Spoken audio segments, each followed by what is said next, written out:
Hey, what's up, everybody? Mike Lindsley here with you. I am doing 9 minutes with Mike Lindsley here from the Brewerton Diner, where I'm going to be tomorrow. Check this out. I just got this unbelievable patty melt here, and I am reading a little bit of my NFL preview, and I'm hanging out at the Brewerton Diner doing a video. And make sure you come here tomorrow morning around 8 o'clock. I'm going to be taping Bob Ryan from the Boston Globe at 8:30. And everybody who comes out to see me mentions this video, mentions my Facebook post, you're going to receive a foursome of golf at Lakeshore Yacht and Country Club. That's just the greens fees only. And you can try their awesome food. They've got a ton of great breakfast specials. Their eggs are amazing. And now I'm trying lunch here for the first time, and it'll be the first of many, trust me, here at the Brewerton Diner. This is a patty melt. Can you believe I've already had about half of this thing with their homemade chips, which are just unbelievable. I mean, wow. So get to the Brewerton Diner, do it. And again, I'll be here tomorrow morning, and you can come check it out as I record Bob Ryan. All right, this video is a quick synopsis on the 2018 Buffalo Bills. I just think there are too many weaknesses in terms of this team getting back to the postseason. When you take a look at the quarterback position is where it all starts and ends in the NFL. Josh Allen's a rookie. He'll eventually take over, as I think all rookie quarterbacks in the league will take over. Darnold is starting. Allen will take over. Lamar Jackson will take over. Baker Mayfield will take over. These guys are all going to end up playing. But in the beginning, it's going to be Nathan Peterman. And Nathan Peterman, while McDermott and Brandon Beane can tell us all day long about how they were impressed with him in camp and he had a very good preseason, big, strong arm, etc., I mean, it's Nathan Peterman here. I mean, you're going in with an absolute question mark at the quarterback position. Josh Allen, in addition, is going to be a young a rookie at the point of takeover for him as well. And I think in addition to that, you've got problems on the offensive line. Remember, this was a line that lacked a really big athleticism last year. And what are you doing? You are losing now Richie Incognito. You're losing Eric Wood. And you've got Vladimir DeCas in there at guard and either at center. Ryan Groy or Russell Bodine. So this offensive line is really, to me, a major problem.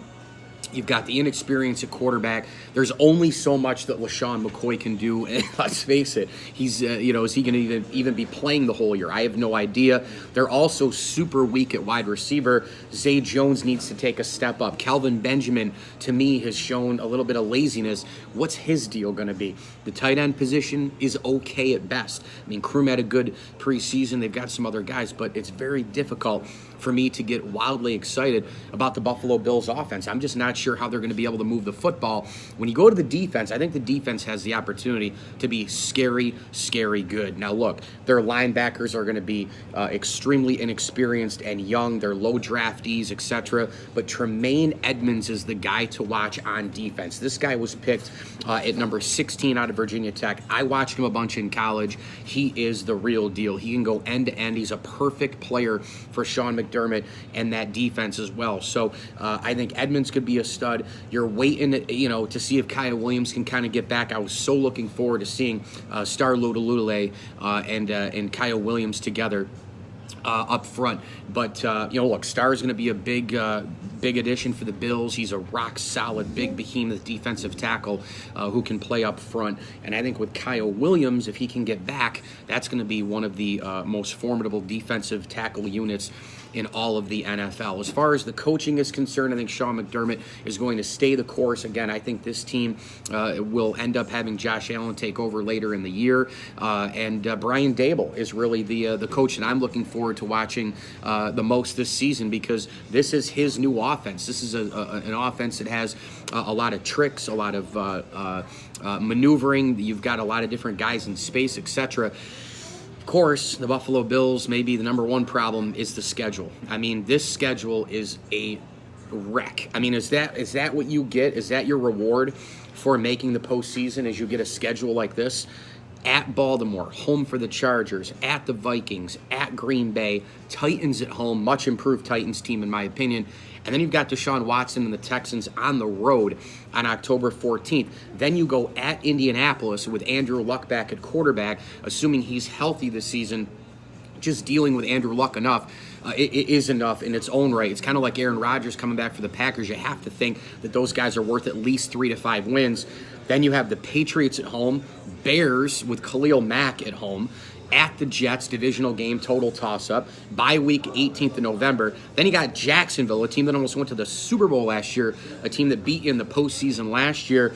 Then you've got at Miami, divisional game again, toss-up. Jets at home, toss-up. Lions at home, dealing with Matt Stafford, and a team that maybe, again, a lot of people are projecting 9-7, 10-6, but could miss the postseason in the deep NFC. That team could win a division in the AFC this year, and then you end the year at Patriots, loss, and then Dolphins at home. So this is a very, very, very difficult schedule for the Buffalo Bills. I do think, though, that this year, if you can kind of hang in that 7-9 territory, but have the right guys take the next step, you need quantum leaps from guys like Tremaine Edmonds. You need a quantum leap from someone like a Deion Dawkins. And I think Tre'Davious White, it's going to be interesting to see what he does as a corner. Remember, Ronald Darby 2 years ago had an unbelievable first year, and then he tailed off a little bit, became trade bait, and the Bills shipped him out of town. Tre'Davious White would do himself a favor at keeping that level up here, no question about it. But this is going to be a very fascinating season to watch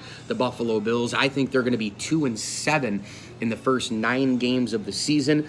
1, 2, 3, 4, 5, 6, 7, 8, 9. And then I think that Josh Allen is going to get that start on November 11th at the New York Jets, if not sooner. We'll see what Nathan Peterman can bring to the table. We'll see what Josh Allen can bring to the table. The offensive line is absolutely a worry, in my opinion. The defense and linebackers are a little bit of a worry. I'll tell you, the key player on defense, too, I think is going to be Jerry Hughes. I think when you look at this guy, he's handled a lot of double teams in the past. He's had a difficult time the last year and a half or so, 2 years, trying to get to the quarterback consistently because of those double teams or whatever other reason. This guy, he's got to limit his penalties, and he has to get to the quarterback. I think Star Lotulelei will help that without question. I pronounce Star Lotulelei's name differently every single time in case you haven't noticed. But I've got the Bills this year. It's hard for me to find an 8th win on the schedule. I don't want to go 6-10 because it is the NFL. I could see it happening, though. This could be a 5 or 6 win team, but I'm going to do it from the heart because I circle the wagons, and everybody knows that I'm a diehard Buffalo Bills fan. I am going to go with this team at 7-9. It might be a little generous, but we'll see what happens. This schedule is just too difficult to get an 8th win. Plus, you've got the O-line question mark. Plus, you're developing new quarterbacks. It's just a totally different ballgame. But good news for you Bills fans, if they have certain guys take the next step, Zay Jones, Deion Dawkins, Tremaine Edmonds, guys like that, and they can get Josh Allen, obviously, is the key out of that group. And then 2019 could be really good. 2020 could be special. You've got a lot of room in terms of the salary cap as well. There's your 2018 Buffalo Bills season preview, 9 minutes with Mike Lindsley, IGTV, Facebook, and YouTube. Don't forget to join me right here where I'm sitting at the Brewerton Diner tomorrow morning. We're going to be here right around 8 o'clock or so. I'll be here a couple minutes before that setting up. I'm going to record Bob Ryan of the Boston Globe for my ML Sports Platter podcast on iTunes and Spotify, as well as Google Play Music. Everybody who comes to see me tomorrow, mentioning the video or any of the Facebook posts, you're going to receive a foursome of greens fees to Lakeshore Yacht and Country Club. How about that? So we'll see you here at the Brewerton Diner. We're also brought to you by Bryant and Stratton College, Axe Exotic Pets, and Welch and Company Jewelers. Make sure you visit Welch and Company Jewelers at welchjewelers.com. You can hit me on Twitter as well, at Mike L. Sports, Mike L. Sports 1979 on Snapchat and Instagram, and pinstripepassion.com for my Yankees and baseball analysis. As I always tell you, enjoy the games.